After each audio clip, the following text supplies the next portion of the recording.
What's going on, guys? Welcome back to another video here with the Playbook Sports Podcast. My name is Colin. I'm going to host you here in this video. I am the resident Dallas Cowboy fan here to bring you the preview for the Dallas Cowboys Week 11 matchup in Carolina against the Carolina Panthers. Before we get into today's video, guys, I just want to give a special shout out to today's sponsors, starting with Gold Fine and Bowles, lawyers for the injured.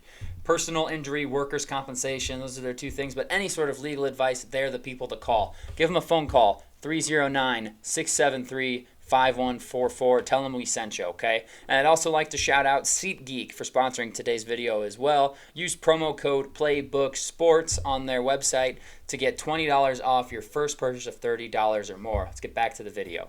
Moving into Week 11, Dallas is coming off a home win here against the Giants, which is one of those games where you expected them to win based off the Week 1 performance and based off who the Giants had personnel-wise moving into the game with Tommy DeVito at quarterback. 89-17 over a division rival in the two-game sweep on the season is huge. Good job, Dallas, taking care of business last week. Carolina, on the other hand, it's been a tough going. Long week for them. They played Thursday night last week against the Bears, where they ultimately ended up losing that game. Kind of a tough loss for them. They didn't look awful in that game. They honestly had a chance to win, in my opinion, but ultimately lost at the end of the day. So Carolina returning home with 10 days rest. Dallas coming off a normal full week, playing last Sunday compared to Carolina playing last Thursday. So let's look at the two teams here, just trying to get an edge on breaking it down. Obviously, any moron at the bar stool next to you would be able to say, oh, well, Dallas should win this game. Dallas is going to win this game. Well, let's talk about how and why Dallas is going to win this game, in my opinion. Let's start with the Carolina Panthers. Carolina Panthers, we all know they're 1-8 on the year. They're in the position for the number one pick, which they traded to Chicago for last year's number one pick on Bryce Young. So they don't even have their own first round pick to lose for. They're just losing because they aren't good. Like, they aren't tanking. There's no reason for them to tank.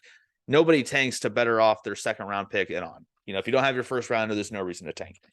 Carolina, 31st ranked run DVOA this year. So they're very bad defensively against the run. They've improved greatly against the pass over the last few weeks.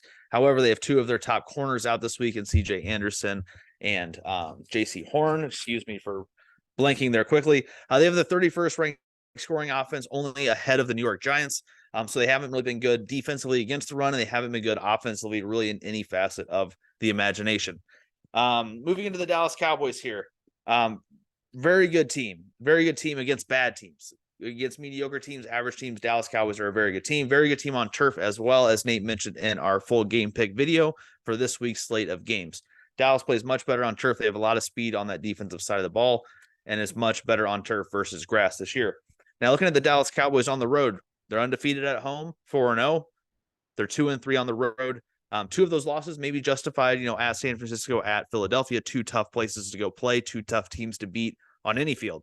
But you look at the one blemish, in my opinion, and that's the game in Arizona against the Cardinals. Can the Carolina Panthers replicate what Arizona did against Dallas in week 3? And can they beat Dallas as a double-digit home underdog or home underdog with Dallas on the road? Hoping they don't do that. Dallas Cowboys, great defense. Let's start with the defense here. Carolina Panthers, they have Carolina Panthers on offense, 29% of their offensive drives since their week 7 bye. So in the last 3 games, they've been 3 and out 29% of their drives on offense. Now you look at the Dallas Cowboy defense since week 7, so the same time slate. They are holding their opponents to 3 and outs on 42.9% of the drives. So Dallas Cowboys defense is holding the opposing offenses to 3 and outs on 42.4% of their defensive drives. Very good. Second best in the league. Carolina's 3 and out percentage of 29.5 since week 7 is 5th worst in the league. So 5th worst at 3 and out offense versus the second best 3 and out defense. It's something Dallas could do. Last week, they held the Giants to 0-12 on third down conversions. They didn't allow the Giants to get a single third down all game. Can they replicate that in week 11 here? Something else here with Arizona's on my mind, because it's one of those games where it's like, if you lose, it's going to feel like Arizona all over again. The Panthers wide receivers haven't been great since week 7 as well. Just talking about how they've been since the bye. What have you done for me lately is what that league is, what the NFL is. So what have you done late? What have you done for me lately kind of league. Carolina Panthers wide receivers since week 7 are averaging just 109 yards per game, 5th worst in the NFL for any wide receiver core. Now look at the Dallas Cowboys defense in the same amount of time since week 7. They're only allowing 88.3 yards to wide receivers, which is second best in the league. So all the numbers here are pointing to where Carolina is a bottom 5 team and where Dallas is a top 2 team in that same sample size. One thing I will say about the Dallas Cowboys, you take away that you can play the if and buts game all day, but if you take away their week 1 40-0 slashing over the New York Giants, the Dallas Cowboys are just averaging 17.3 points per game in their other 4 road games this year. So take away that 40-0 beating, and they haven't been great on the road. They're averaging just over 17 points on the road, only 10 against the Niners, only 23 against the Eagles. And I think they were somewhere in that 17-16 range against Arizona as well. So Dallas hasn't been great on the road. I think they had 20 against the Chargers. They haven't been great on the road. Their offense sputters on the road compared to where they are at home. Much better home team than road team Dallas is. However, one thing I will say about the Panthers, you look at they're 1 win on the year. The only really impressive thing they've done is really holding down CJ Stroud and the Houston Texans a few weeks ago, held Stroud to 140 yards passing, and that gave no passing touchdowns. Great defense in that game from Carolina, came out with a 15-13 upset in that one, but haven't been great before that, haven't been great after. Looking at these 2 teams, let's get into some team statistics here. I'll just machine gun fire through them. Dallas is the 6th ranked passing offense as far as yardage goes, getting 261.2 net passing yards per game. 11th ranked rush offense as far as yards go, 117.9 per game. Pretty good. Needs to be better. 3rd in most points scored, averaging 29.9 points per game. So they're just a notch under 30 there. Very good. 2nd ranked defense as far as passing yards are allowed. They're just allowing 166 yards passing per game. Very good. You look at the run defense. They're middle of the pack here. 15th ranked run defense, allowing 109.1 yards per game. So based off the numbers here, though, how do you attack the Dallas Cowboys defense? You attack it up front. You attack it with the run and try to out physical Dallas. Now they're 4th in points allowed as far as scoring defense go, only allowing 18.3 points per game. Let's flip it to the other side. Carolina Panthers, 26th ranked passing offense, just averaging 185.2 per game. 27th ranked rushing offense, 90.3 per game. 29th ranked scoring offense, averaging just 17.0 points per game. 6th ranked passing defense. So that's the one bright spot. Their passing defense has been very good, but as I mentioned, with Henderson and Horn both being out on Sunday, they could be a little handicapped on that back end of the defense. 6th passing defense, as I mentioned, is averaging 176.4 yards per game. Pretty good. Under 180 passing, that's pretty good. 26th ranked run defense. So this could be a game where Dallas, who's been very pass happy and relying on the pass the last few games, this is where they might be able to get a run game going. Please, for the love of God, Tony Pollard, please. You're playing for a contract, and you haven't looked like it all season. Carolina is the 30th ranked scoring defense, allowing 26.9 points per game. So in most of these categories, Carolina is bottom 5, bottom 7 in the league, whereas Dallas is top 5, top 7 in the league. And a lot of these, you look at it, the one matchup I'm excited for is Dallas's pass offense versus Carolina's pass defense. 261 for Dallas versus 176 given up for Carolina. So about an 85 differential there. Who's going to come up? Is Dak Prescott going to keep playing elite football that he has been playing the last few weeks? Or is Carolina going to be able to stifle him a little bit like they did the Texans a few weeks back? Excited here to see as well. Carolina's, as I mentioned, they're only scoring 17 a game. Dallas is only giving up 18.3 a game, so pretty on there. Dallas is scoring 29.9 per game, whereas Carolina is giving up 26.9 per game. So Dallas is scoring a little bit more than Carolina's given up, and Dallas is giving up just a touch more than Carolina scoring. So if all goes to right, it should be about a 27-17 game, somewhere in that range. Looking at some individual statistics here really quickly. Dak Prescott, 7th most passing yards in the league with 2,415, averaging just 268.3 per game. Pretty good. 70.7% completion percentage, 19 total touchdowns to 6 interceptions. 3 of those interceptions coming in the one game with the San Francisco 49ers back in week 5. A couple sloppy ones, though. 2 weeks ago, he had one in the red zone that was tipped. And then last week, that one against the Giants, I don't know what he was looking for there, but throwing it into double coverage and then it getting intercepted pretty easily. Not a great decision, but better. 19-6 isn't bad. 17-6 if you're doing passing touchdowns. Dak Prescott last week that was his 10th game where he had 400-plus passing yards in his career. To put that in perspective, I know it's been a different game over the decades, but Dak Prescott with 10 400-plus yard passing games, now is more than every other Dallas quarterback combined, who only had 9 400 yards passing games. So Dak Prescott, congratulations to you. You've been absolutely balling the last few weeks. Please keep it up. Tony Pollard here, 529 rushing yards in 9 games, 2 touchdowns. He's averaging just 58.8 rushing yards per game. We're going to need more than that, Tony. Once again, you're playing for a contract. You're supposed to be this younger guy with more burst, more home run potential. I haven't seen it. Rico Dowdle last week looked incredible. So I wouldn't be surprised if he got a couple more touches this week. CeeDee Lamb, can't rave about him enough. I've just been begging them since like week 2 to throw him the damn ball. And finally, about week 7, they're like, you know what? We should probably throw this guy the ball. CeeDee Lamb on the year, 68 catches, 6th in the league, 975 yards, which is 3rd in the league. And as great as A.J. Brown has been, CeeDee Lamb's only 30 yards less than A.J. Brown. And as great as Tyreek Hill has been, CeeDee Lamb is only about 101 yards less than Tyreek Hill. So CeeDee Lamb's been having a great year. He's about 1,000 yards in 9 games, which is incredible. Last 4 games for CeeDee Lamb, he has 41 catches, 617 yards, and 3 touchdowns. Incredible. First receiver ever to have 3 straight games with 10-plus receptions and 150-plus yards.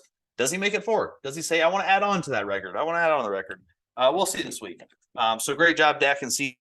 Tony Pollard, we need just a little bit more. In comparison on the other side, Bryce Young, 1,560 passing yards on the season, averaging about 195 per game, 62.8% completion, 8 touchdowns and 7 interceptions. Looking like a tough rookie year. I don't want to jump Bryce Young. Everyone is he stinks. He's a bust. They should have drafted Stroud, which you can't argue that. Stroud looks fantastic at this point of his rookie year. But you got to take into consideration the coaching situation, targets, defense, offensive line, running game, everything. Give me here. Trevor Lawrence looked garbage his rookie year, and then we all saw what he looked like last year. And he looks pretty good this year. He doesn't look great this year. He looks pretty good this year. So let's give Bryce Young some time, but definitely some rookie struggles trying to adapt to the league and the speed of the NFL game. Chuba Hubbard. I'm terrible with names. Sue me. 351 rushing yards in 9 games, leads the Panthers. 350 yards, leads the Panthers. Their run game has been abysmal. 1 rushing touchdown this year. He's averaging about 39.0 rushing yards per game. 3.7 yards per carry, which is 32nd ranked in the NFL. Dallas' one weak spot on their defense is their run defense. Can Hubbard and that Panther rush offense attack that Dallas rush defense? We will see. Adam Thielen, been absolutely fantastic on the year. One of the best free agent wide receivers for certain. Absolutely incredible. 68 catches on the year, which ties CeeDee Lamb for 6th. And if you told me Adam Thielen and CeeDee Lamb had the same amount of catches on the year, I'd be stunned, first off. But that just goes to show how much CeeDee Lamb did not get prioritized in the first 5 or 6 games of the season. Adam Thielen, 652 yards per game. Jesus, that'd be crazy. 652 yards on the season in 9 games. Pretty solid as well. 4 touchdowns and 86 targets in 9 games is absolutely incredible. He's averaging almost 10 targets a game. Goodness gracious.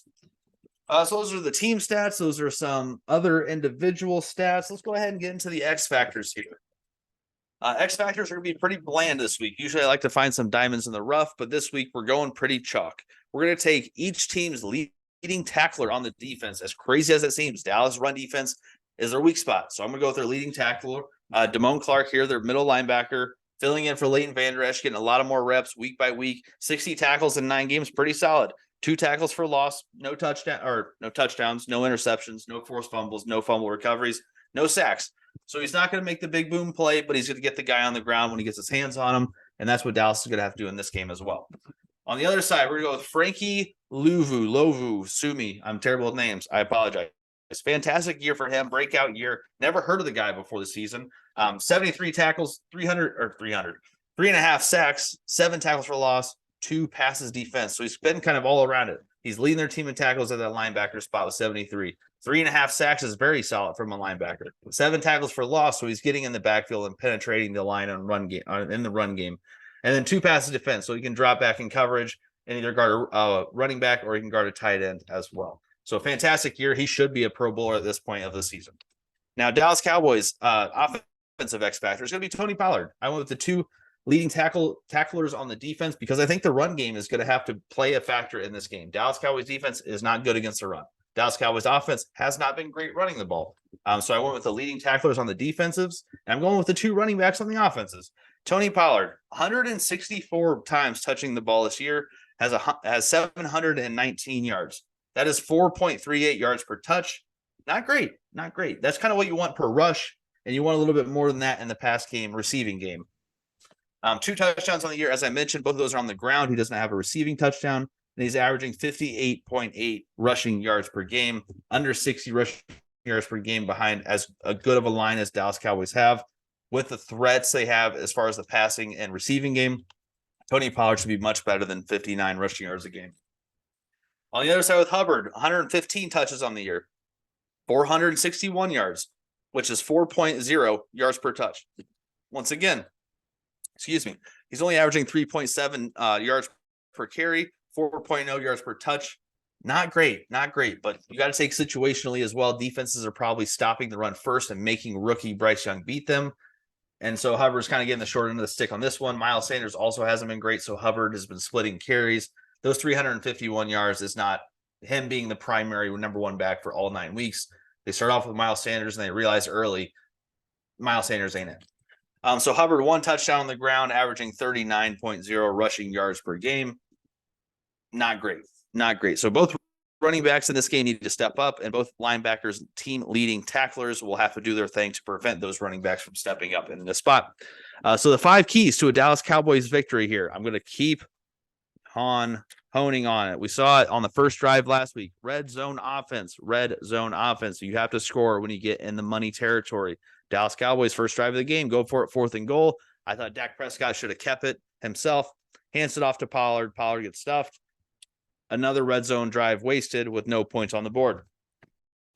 Looking at these two teams, specifically with the red zone, Dallas is running 21.2% of all of their offensive plays in the red zone. So they're getting into the red zone. They're literally a 20th. 1/5 of their offensive plays have been in their money zone. Where you look at Carolina Panthers, that's best in the NFL, by the way. Dallas Cowboys, 21.2% in the red zone offensive plays, best in the NFL. Carolina is allowing their opponents to run 17.5% of their offensive plays in the red zone, which is 3rd worst in the NFL.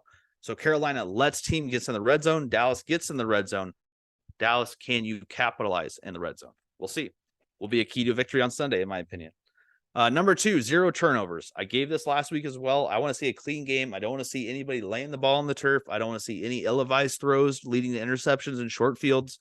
0 turnovers. Last game, I said it. Dak threw the 1 bad pick in double coverage in the first half, and then Cooper Rush came in and threw a pick in the second half. That counts as a turnover, but I'm not too worried about Cooper Rush throwing interceptions when the game is 49-10 or 49-7 at that point. All righty. Key number 3, keep targeting Brandon Cooks. I harped on it for weeks about getting CeeDee Lamb involved. Clearly, the Dallas Cowboys have drilled that in their head now that they're going to get CeeDee Lamb involved. So now keep getting Brandon Cooks involved. Jake Ferguson has been excellent the last few weeks, but you need a 3rd target. Brandon Cooks could be that 3rd target. Last week, he had 173 yards on 10 catches. On 9 catches. 173 yards, 9 catches, 10 targets. To put that in comparison, the 9 games prior to that, 165 yards, 17 catches, and 29 or 29 targets. Sorry, all my numbers on my notes got me messed up. So last week's Brandon Cooks had 173 yards compared to 165 for the first 9 weeks. He had more than 50% of his total yards on the season in last week's game. Last week, Brandon Cooks had 9 of his 26 catches on the year. 17 catches before last week, 9 catches last week. So more than a third of his season's catches came last week. And he only had 29 targets the first 9 weeks of the season, 10 targets last week. So 10 targets last week, 39 targets now in the year. So more than 25% of his targets came last week. 25% of targets, a third of his catches, and over 50% of his yards. Keep getting Brandon Cooks involved. Number 4, you got to establish Tony Pollard and Rico Dowdle. Get the run game going. Don't rely on Dak Prescott to do everything for you, because eventually the world might come falling down and he might make a mistake or two. I'm not saying I don't believe in the whole turnover machine narrative, but you got to believe what you see. Dak is kind of susceptible to giving it up occasionally. Number 5 here, 5th and final key to victory, eliminate Adam Thielen. I talked about it earlier. He has the 6th most catches in the NFL. He's averaging over 7 catches a game and over 9 targets a game. Bryce Young loves to target Adam Thielen. You have to cut the head off the snake. Make Bryce Young throw it to literally anybody else but Adam Thielen. Those are the 5 keys to a Dallas Cowboy victory. Now, let's get to the final verdict of Week 11, Dallas going to Carolina. Final verdict brought to you by the law offices of Goldfine and Bowles. Enter lawyers for the injured. Sorry, I'm going to botch everything in this video, it appears. And the final verdict for this game, we're going Dallas 33, Carolina 16. Weird score on the game, 33-16. Dallas comes out with a 17-point win, covers the spread. Game goes over the total. We'll be seeing you. Dallas, take care of business. Please do not mess around. We need to see a 7-3 after this week, especially with Philadelphia playing in Kansas City on Monday night. This could be a week. You're 2.5 behind Philly. Maybe you're 1.5 behind Philly after this week. That would be a huge, huge piece for the division standings and for the playoff seeding moving forward if that dream scenario can happen with a win and a Philly loss this week. Thank you guys for watching. Leave a comment down below with your take on this game. Like our video, subscribe to our channel. We got more previews, reviews, game picks, all of that good stuff for you. Thanks for tuning in. Catch you in the next one.